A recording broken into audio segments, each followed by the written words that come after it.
पण राखी खरंच प्रेमात पडलेलीस? माझ्या आईची शपथ, खरंच खरंच खरंच मला आहे. मी कधी तुम्ही मला आता कुठल्याही मुलाबरोबर असं रडताना बघितला का?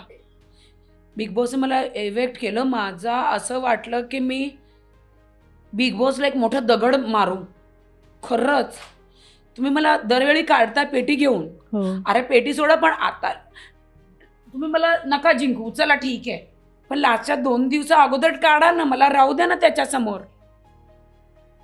माझा जीव तिथंच आहे, फक्त माझं शरीरच बाहेर आलंय. माझा जीव तिथंच होता. तुला काय वाटतं तो बाहेर आल्यावर तू त्याला भेटशील?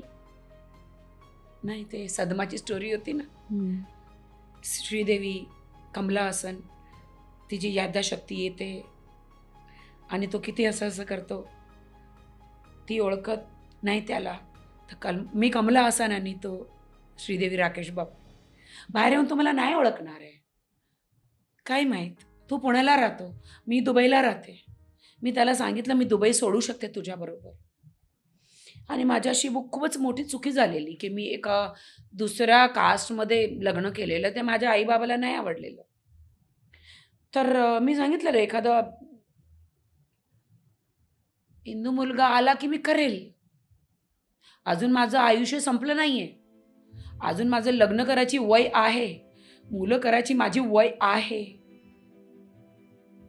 आणि प्रेमासाठी तर प्रेम तर कधीही होऊ शकतो, कुठल्याही वयात होऊ शकतो. लहानपासून इतकी स्ट्रगल केलंय मी. आई बाबाला बघू, भाऊ बहिणीला बघू, त्यांचं सगळं बघू, मी माझं बघू की प्रेम करू, की लग्न करू की मी मुलं करू, मी काय करू. मग खूप त्रास काढलाय मी. रात्र दिवस एक करून बॉलिवूडमध्ये छोटे छोटे कपडे घालून मी आयटम गर्ल किंवा रियालिटी शो क्वीन किंवा बेधडक सुनामी किंवा वाईल्ड कार्ड, तसं मी माझं एक इमेज बनवली आहे.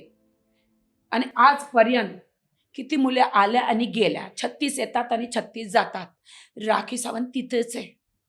कुठल्याही शोमध्ये मला पाठवा, तोडून फोडून येणार. माझे जे दर्शक आहे ना, सल्यूट आहे त्यांना. ते मला खूप प्रेम करतात. ते आहे म्हणजे मी आहे.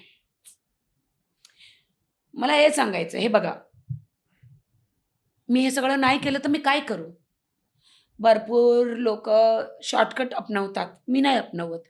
माझ्या बाबांनी तर मला एका सांगितलेलं की तू जातेस, आमच्या खानदानमध्ये कोणी गेलं नाही आहे, हिटलर फॅमिली, तू कोणीच गेलं नाही आहे बॉलिवूडमध्ये, तू जातेस मग सांभाळून राहा, आमचं नाक कापू नकोस तिथं.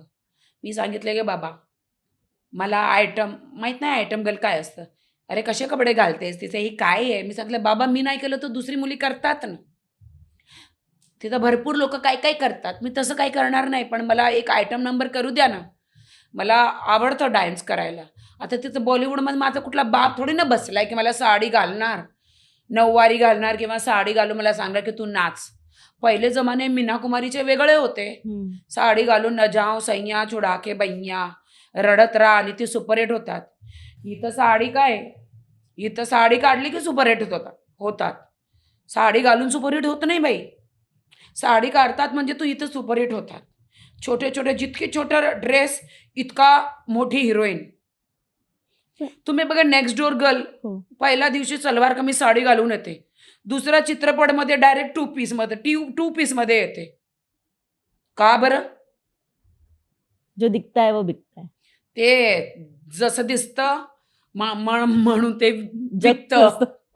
मराठी मनोरंजन सृष्टीमधील मालिका, चित्रपट, नाटक तसेच कलाकारांबद्दलच्या नवीन अपडेट्स जाणून घेण्यासाठी नक्की सबस्क्राईब करा इट्स मज्जा मराठी या आपल्या नवीन यूट्यूब चॅनलला.